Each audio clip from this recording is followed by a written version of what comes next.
Well, the success of the internet and mobile connectivity in Kenya is inspiring the nation's young people to initiate tech hubs like Nailab.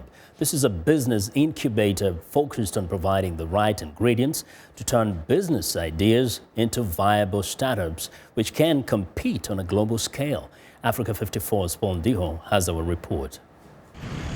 Nailab is a highly creative space where young entrepreneurs meet, develop and share ideas.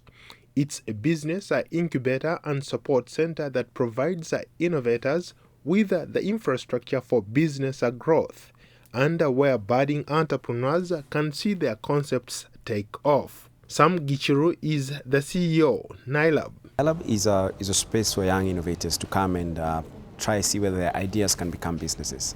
And so we play the facilitation role of trying to work with young people who are thinking in a certain way, and how can we move them from one point to the next point, and mainly focus on entrepreneurship that is heavily ICT. Nailab was launched in 2011 with an ambitious goal of changing Kenya, one startup at a time, through an entrepreneurship program that spans 3 to 6 months. We've helped over 40 companies. Most of those are still in business. A few have done a few successful things here and there. Have created a lot of jobs, are serving customers in the hundreds of thousands, have been able to raise money in the, almost in the millions of dollars cumulatively, and a single exit at slightly above $1 million. Gichuru says helping emerging entrepreneurs is something that he does because he believes it will spur development. My mind has always been, how do we change Africa? How do we change? And if you can change Nairobi, you can change Lagos, you can change Cape Town, you can change Kampala or Dar es Salaam, you can actually have impact. But how do we do it differently? How do we not follow the old traditional aid method, but how do we use aid money to create real impact? And how do we also use venture capital and angel investment money to scale scalable businesses? Other startups are taking advantage of the office space include Kuhaso, a platform that allows skilled freelancers to find digital jobs across Africa. Billy Odero is Kuhaso's Chief Technology Officer.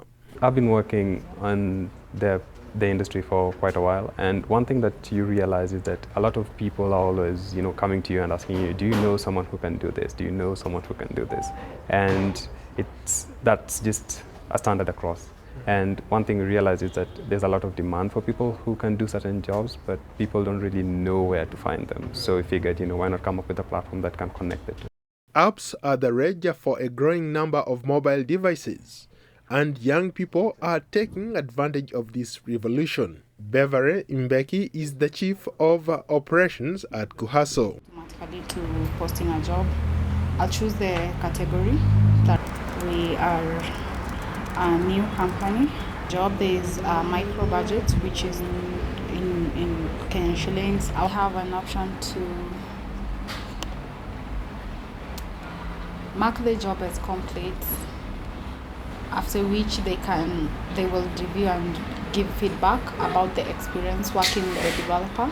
Analysts say Kenya's IT industry has been on a major upswing in the past few years, driven largely by advances in mobile phone technology. And Kenyan officials are keen to capitalize on that technology too. 2015 was a year brimming with insightful innovations. It will be exciting to see what Nailab has to offer this year, and how high will Kenya's technology revolutions eventually reach. Reporting for VOA News from Nairobi, Kenya, I am Paul Ndiho.